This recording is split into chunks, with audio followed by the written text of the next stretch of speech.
ಎಲ್ರಿಗೂ ನಮಸ್ಕಾರ. ಸವಿ ಕಥೆಗೆ ಸ್ವಾಗತ. ಇದು ಜನವರಿ ತಿಂಗಳು 2026ನೇ ವರ್ಷ. ಎಲ್ರಿಗೂ ಹೊಸ ವರ್ಷದ ಶುಭಾಶಯಗಳನ್ನು ಹೇಳ್ತಾ ಈ ಹೊಸ ವರ್ಷದ ಮೊದಲನೇ ಕಥೆಯನ್ನು ಇವತ್ತು ಶುರು ಮಾಡ್ತಾ ಇದ್ದೀನಿ. ಕಥೆಯ ಹೆಸರು ತುಂಟ ರವಿ ಕಲಿತ ಪಾಠ. 10 ವರ್ಷದ ರವಿ ಮಹಾ ತುಂಟ ಇದ್ದ. ಅವನ ತಾಯಿ ತಂದೆ ಯಾವಾಗಲೂ ಅವನ ಮೇಲೆ ಒಂದು ಕಣ್ಣಿಟ್ಟಿರ್ತಾ ಇದ್ರು. ಆದರೆ ಅವನು ಏನಾದರೂ ಒಂದು ತಂಟೆ ತರಲೆ ಮಾಡಿ ಅವರನ್ನು ಯಾವುದಾದ್ರೊಂದು ಕಷ್ಟಕ್ಕೆ ಸಿಲುಕಿಸ್ತಾ ಇದ್ದ.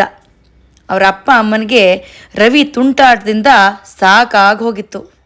ಅವನು ಶಾಲೆಯಲ್ಲೂ ಅಷ್ಟೇ ಯಾರಾದ್ರೊಬ್ಬರನ್ನು ಸದಾ ಪೀಡಿಸ್ತಿದ್ದ. ಹಾಗೆ ಅವನ ಸುತ್ತಮುತ್ತ ಇರೋ ವಠಾರದಲ್ಲಿ ಅಕ್ಕಪಕ್ಕದ ಮಕ್ಕಳ ಜೊತೆ ಯಾವಾಗಲೂ ತರಲೆ ಮಾತ್ರ ತಪ್ಪಿಸ್ತಾನೇ ಇರಲಿಲ್ಲ. ಯಾರೂ ಗಮನಿಸ್ತಿಲ್ಲ ಅಂದರೆ ಇಬ್ಬರು ಗೆಳೆಯರ ಶೂ ಲೇಸನ್ನು ಕಟ್ಟಿಬಿಡ್ತಾ ಇದ್ದ. ಅವನ ಶೂ ತಗೊಂಡು ಇವನ ಶೂ ತಗೊಂಡು ನಿಧಾನಕ್ಕೆ ಅವರಿಬ್ಬರದು ಶೂ ಲೇಸ್ನ ಬಿಚ್ಚಿ ಅವರಿಬ್ಬರು ಶೂನ ಕಟ್ಟಿಬಿಡ್ತಿದ್ದ. ಅಷ್ಟೇ ಅಲ್ಲ, ಒಮ್ಮೊಮ್ಮೆ ಟೀಚರ್ ಟೇಬಲ್ ಮೇಲೆ ರಬ್ಬರ್ ಚೇಳಿನ ಆಟಿಕೆ ಇಟ್ಟೋದು, ಹೀಗೆಲ್ಲ ಕಾಟ ಕೊಡ್ತಿದ್ದ. ರವಿಯ ಆಪ್ತ ಗೆಳೆಯರು ಅಂದರೆ ಚಂದ್ರು, ರೇವತಿ ಹಾಗೂ ಮೋನ ಅಂತ. ಒಂದು ಸಲ ಇವರೆಲ್ಲ ಮೈದಾನದಲ್ಲಿ ಕುಂಟೆಬಿಲ್ಲೆ ಆಟ ಮುಗಿಸಿ ಕೂತ್ಕೊಂಡಿರ್ಬೇಕಾದ್ರೆ ಮೋನ ಹೇಳಿದ್ಲು, ರವಿ, ನೀನು ನಿನ್ನ ಈ ತರಲೆ ಬುದ್ಧಿನ ಬಿಡಬೇಕು ಕಣೋ. ಎಲ್ರಿಗೂ ನಿನ್ನ ಕಾಟ ಸಹಿಸಿ ಸಾಕಾಗಿದೆ. ನಿನ್ನ ಫ್ರೆಂಡ್ಸ್ ಆಗಿರೋದ್ರಿಂದ ಟೀಚರು ನಮ್ಮನ್ನೂ ಬೈತಿರ್ತಾರೆ. ಹೌದು, ಮೋನ ಹೇಳ್ತಿರೋದು ಸರಿಯಾಗಿದೆ. ಸದಾ ಇನ್ನೊಬ್ಬರು ನಿನ್ನ ಬಗ್ಗೆ ದೂರ ಹೇಳ್ತಿದ್ರೆ ಖಂಡಿತ ಅದು ಸರಿ ಇಲ್ಲಪ್ಪ ಅಂತ ರೇವತಿ ಹೇಳಿದ್ಲು. ಹ್ಞೂ, ಬೇರೆಯವರೆಲ್ಲ ಬಂದು ನನ್ನ ಬಗ್ಗೆ ನಿಮಗೆ ಯಾಕೆ ದೂರ ಕೊಡಬೇಕು? ರವಿಗೆ ಇದರಿಂದ ಕೋಪ ಬಂದಿತ್ತು. ಅವರು ಅದನ್ನು ನೇರವಾಗಿ ನನಗೆ ಹೇಳ್ಬೋದಿತ್ತಲ್ಲ. ಅವರೆಲ್ಲ ಅದನ್ನು ಪ್ರಯತ್ನಿಸಿ ಬೇಸತ್ಕೊಂಡಿದ್ದಾರೆ. ಹಾಗಾಗಿ ನಿನ್ನ ಬುದ್ಧಿ ಸರಿ ಹೋಗ್ತಿಲ್ಲ, ಅದರಿಂದ ಅವರು ತುಂಬ ಬೇಸರಕೊಂಡು ನಮ್ಮ ಬಳಿ ಬಂದು ದೂರ ಹೇಳ್ತಿದ್ದಾರೆ ಗೊತ್ತಾ? ಚಂದ್ರು ಹೇಳ್ದ. ನೋಡಿ, ಯಾರಾದರೂ ನಿಮ್ಮ ಬಳಿ ಬಂದು ನನ್ನ ಬಗ್ಗೆ ದೂರ ಹೇಳಿದರೆ ಕೇಳಿಸ್ಕೊಳ್ಳೇಬೇಡಿ, ಅಲ್ಲಿಂದ ಎದ್ದು ದೂರ ಹೋಗ್ಬಿಡಿ. ನನ್ನ ಬಳಿ ಅವರು ದೂರ ಹೇಳ್ತಿದ್ದಾಗ ನಾನು ಹಾಗೆ ಮಾಡ್ತಿದ್ದೆ ಅಂತ ಉಡಾಫೆಯಿಂದ ತನ್ನ ವಾಟರ್ ಬಾಟಲಲ್ಲಿರೋ ನೀರನ್ನು ಅಲ್ಲೆಲ್ಲ ಚೆಲ್ಲಿ ರಾಡಿ ಎಬ್ಸಿದ ರವಿ. ಸರಿ ಸರಿ, ಮೊದಲು ನೀನು ನೆಟ್ಟಿಗಿರೋದನ್ನು ಕಲಿ ಅಂತ ಫ್ರೆಂಡ್ಸ್ ಎಲ್ಲ ಹೇಳಿದರು. ಆಗ ರವಿ ಅಲ್ಲಿಂದ ಹೊರಟೋದ. ಫ್ರೆಂಡ್ಸ್ ಎಲ್ಲ ತಮ್ಮಲ್ಲೇ ಮಾತಾಡ್ಕೊಳ್ಳೋಕೆ ಶುರು ಮಾಡಿದರು. ಅವನಿಗೆ ಹೇಗಾದರೂ ತಕ್ಕ ಪಾಠ ಕಲಿಸ್ಬೇಕು ಕಣ್ರೋ ಅಂತ ನಿರ್ಧಾರ ಮಾಡಿ, ನಿಜಕ್ಕೂ ಈ ಫಟಿಂಗನಿಗೆ ಒಳ್ಳೆ ಮಾತಿನಲ್ಲಿ ಹೇಳಿ ಬುದ್ಧಿ ಕಲಿಸೋದು ಮಹಾ ಕಷ್ಟ. ಏನಾದರೂ ಸರಿಯಾಗಿ ಚೂರಿ ಮುಟ್ಟಿಸಿ ಇವನಿಗೆ ಬುದ್ಧಿ ಕಲಿಸ್ಬೇಕು ಅಂತ ರೇವತಿ ಹೇಳಿದಾಗ ಎಲ್ಲರೂ ಒಪ್ಪಿದರು. ಸರಿ, ಎಲ್ಲರೂ ಒಂದೊಂದು ಉಪಾಯ ಹೇಳಿ ಇವನು ನಮಗೆ ಮಾಡೋದನ್ನೇ ನಾವು ಇವನಿಗೆ ಮಾಡಿ ಕಾಟ ಕೊಡಬಾರ್ದ್ಯಾಕೆ? ಹಾಗೆಲ್ಲ ಸೇಡಿಗೆ ಸೇಡ್ ತೀರಿಸ್ಕೊಳ್ಳೋದು ಸರಿ ಇರೋದಿಲ್ಲ ಬಿಡು. ನಾವೆಲ್ಲರೂ ಸೇರಿ ಪ್ರಿನ್ಸಿಪಾಲ್ರಿಗೆ ಇವನ ಮೇಲೆ ದೂರು ಕೊಟ್ಟು ಆ ಪತ್ರದಲ್ಲಿ ಕ್ಲಾಸಿನ ಎಲ್ಲ ವಿದ್ಯಾರ್ಥಿಗಳಿಂದ ಸಹಿ ಹಾಕಿಸ್ಕೊಂಡ್ರೆ ಹೇಗೆ? ಐಡಿಯಾ ಏನೋ ಚೆನ್ನಾಗಿದೆ, ಆದರೆ ಅದನ್ನೆಲ್ಲ ಮುಗಿಸೋ ಅಷ್ಟರಲ್ಲಿ ಈ ರವಿ ಮತ್ತಷ್ಟು ತರಲೆ ಮಾಡಿಟ್ಟಿರ್ತಾನೆ. ಅದೇನಾದರೂ ಅವನಿಗೆ ಗೊತ್ತಾಗಿ ಹೋಯ್ತೋ ಇನ್ನಷ್ಟು ಗೋಳು ಹೊಯ್ಕೋತಾನೆ ಗೊತ್ತಾ? ಕೊನೆಗೆ ರೇವತಿ ಹೇಳಿದ ಐಡಿಯಾಗೆ ಬೇರೆಯವರೆಲ್ಲ ಒಪ್ಪಿದ್ರು. ಅವನಿಗೆ ತಕ್ಕ ಪಾಠ ಕಲಿಸ್ಬೇಕು ಅಂತ ನಿರ್ಧಾರ ಮಾಡಿದರು. ಮಾರನೇ ದಿನದಿಂದಲೇ ತಮ್ಮ ಉಪಾಯದಂತೆ ನಡ್ಕೊಳ್ಬೇಕು ಅಂತ ನಿರ್ಧರಿಸಿ ಎಲ್ಲರೂ ಅಲ್ಲಿಂದ ಹೊರಟರು. ಮಾರನೇ ದಿನ ಶುಕ್ರವಾರ ಊಟದ ಸಮಯದಲ್ಲಿ ಈ ಗೆಳೆಯರೆಲ್ಲ ಒಟ್ಟಿಗೆ ಕುಳಿತು ಊಟ ಮಾಡೋಕ್ಕೆ ಶುರು ಮಾಡಿದರು. ಆಗ ರೇವತಿ ರವಿಗೆ ಹೇಳಿದ್ಲು, ರವಿ, ಇವತ್ತು ಸಂಜೆ ಏನು ಮಾಡಬೇಕು ಅಂತ ಇದೆಯಾ? ಆ ಸಮಯಕ್ಕೆ ನೀವೆಲ್ಲ ಟ್ಯೂಷನ್ಗೆ ಹೋಗಿರ್ತೀರಿ. ಅದಕ್ಕೆ ನಾನು ಕಾಲೋನಿಯಲ್ಲಿ ನನ್ನ ಫ್ರೆಂಡ್ಸ್ ಜೊತೆ ಏನೋ ಒಂದು ಆಟ ಆಡ್ತಾ ಇರ್ತೀನಿ. ಮೋನಾ ರವಿಯತ್ತ ನೋಡುತ್ತಾ ಹೇಳಿದ್ಲು. ಹಾಂ, ನೀನೆಲ್ಲಿ ನಿನ್ನ ತರಲೇ ಬಿಡ್ತೀಯ. ರವಿ, ನೀ ಯಾಕೆ ನಮ್ಮ ಮನೆಗೆ ಬರಬಾರ್ದು ಅಂತ ರೇವತಿ ರವಿಗೆ ಹೇಳಿದ್ಲು. ನೋಡು ರವಿ, ಇವತ್ತು ನನಗೆ ಟ್ಯೂಷನ್ ಕ್ಲಾಸ್ ಇಲ್ಲ, ನಮ್ಮ ಮನೆಗೆ ಆಡೋಕ್ಕೆ ಬಾ. ಅಮ್ಮ ನಮ್ಮಿಬ್ರಿಗೂ ಸೊಗಸಾದ ಸ್ಯಾಂಡ್ವಿಚ್ ಮಾಡಿಕೊಡ್ತಾರೆ. ಆಹಾ, ಸ್ಯಾಂಡ್ವಿಚ್ ಅಂದಾಗ ರವಿ ಬಾಯಲ್ಲಿ ನೀರು ಊರ್ತು.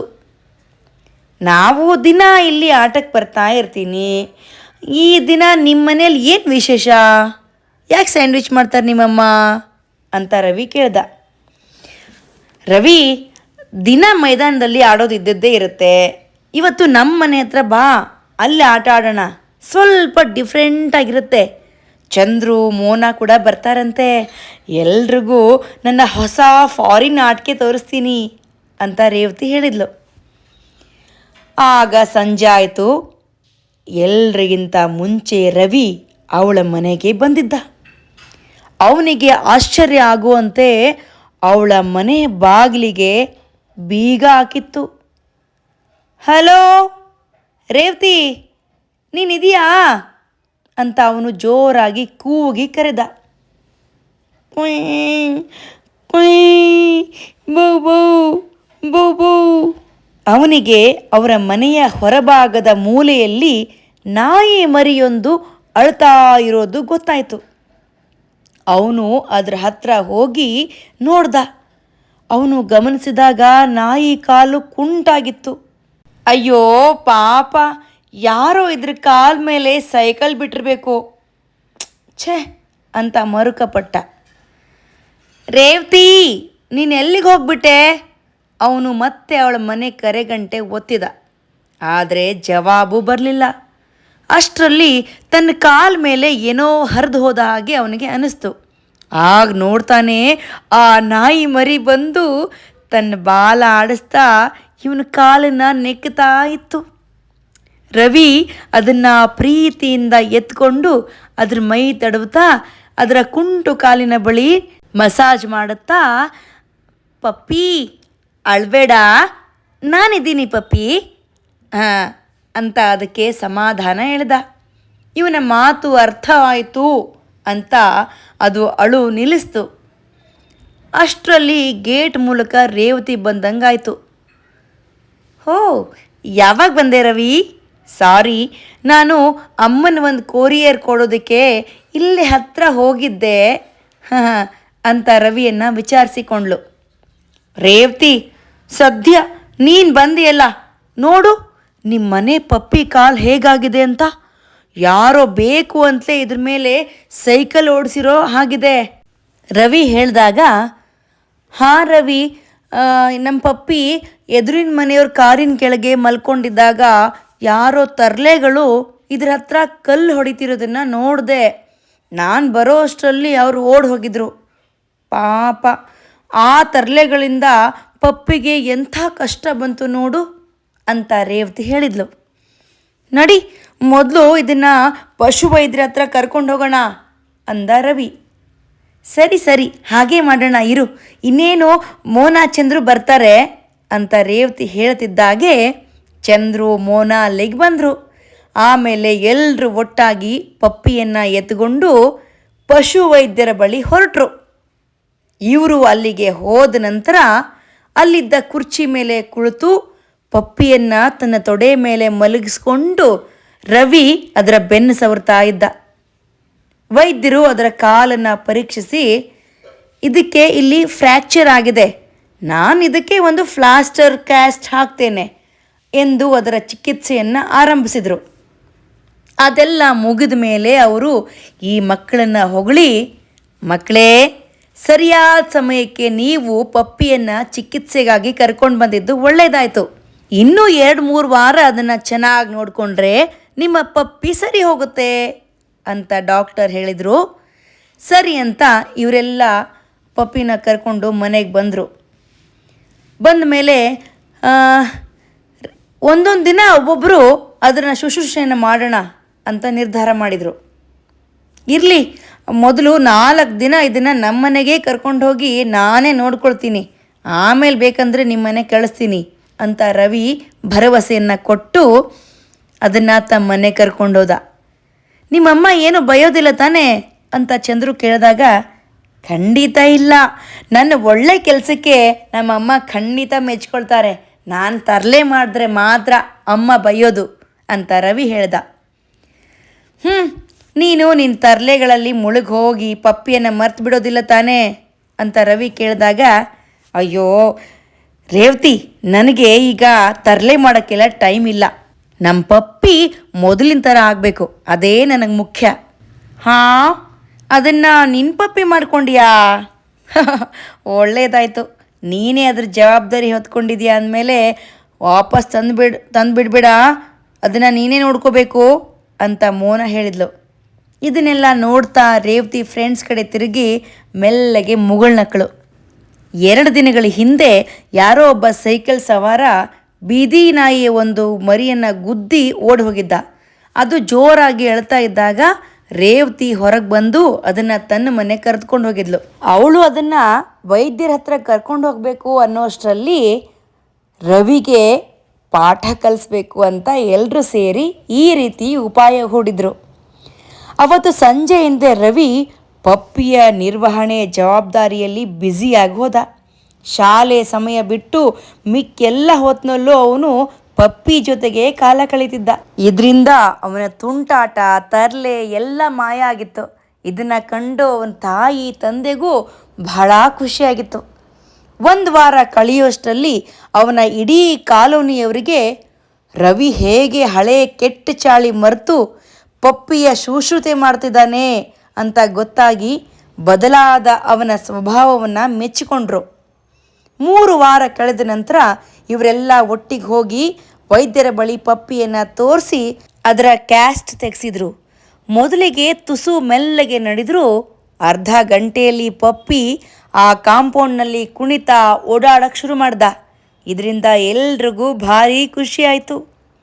ಪಶು ವೈದ್ಯರು ಮಕ್ಕಳ ಈ ಮಾನವೀಯತೆಯನ್ನು ಗಮನಿಸಿ ತಾವೇ ಅವರಿಗೆಲ್ಲ ಐಸ್ ಕ್ರೀಮ್ ತರಿಸಿ ಕೊಟ್ಟರು. ರವಿ ತನ್ನ ಸ್ವಭಾವವನ್ನು ಬದಲಾಯಿಸಿಕೊಂಡು ಇವರಂತೆಯೇ ಒಳ್ಳೆ ಹುಡುಗನಾಗಿದ್ದ. ರೇವತಿಯ ಉಪಾಯದಿಂದ ಅವನ ತರಲೆ ಸ್ವಭಾವ ಸರಿ ಹೋಗಿತ್ತು. ಹಾಗಾಗಿ ನಮ್ಮ ಸ್ನೇಹಿತರಲ್ಲೂ ಕೂಡ ತುಂಟಾಟ ತರಲೆ ಮಾಡೋರು ಅಥವಾ ಸ್ವಲ್ಪ ಕೆಟ್ಟ ಚಟವನ್ನು ಹೊಂದಿದ್ದವರು, ಕೆಟ್ಟ ಗುಣವನ್ನು ಹೊಂದಿದ್ದವರು ಇದ್ದರೆ ನಾವೆಲ್ಲರೂ ಅವರಿಗೆ ಈ ರೀತಿ ಒಂದು ಉಪಾಯವನ್ನು ಮಾಡಿ ಅವರನ್ನು ಒಳ್ಳೆ ದಾರಿಗೆ ತರುವಂಥ ಕೆಲಸ ಮಾಡಬೇಕು. ಅದು ಬಿಟ್ಟು ಅವರನ್ನು ಬಿಟ್ಟು ದೂರ ಹೋದರೆ ಅವ್ರ ಮನಸ್ಸಿಗೆ ನೋವಾಗತ್ತೆ ಅಲ್ವಾ.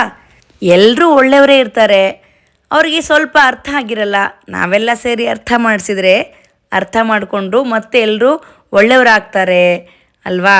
ಹಾಗಾಗಿ ನಾವು ಕೂಡ ತುಂಟಾಟ ತರಲೆ ಮಾಡ್ತಾ ಇನ್ನೊಬ್ಬರಿಗೆ ನೋವು ಮಾಡ್ತಾ ಇದ್ದರೆ ಅದನ್ನು ಬಿಟ್ಟು ಒಳ್ಳೆಯವರಾಗಿರೋಣ, ಗೆಳೆಯರ ಜೊತೆಗೆ ಚೆನ್ನಾಗಿ ಆಟ ಆಡೋಣ.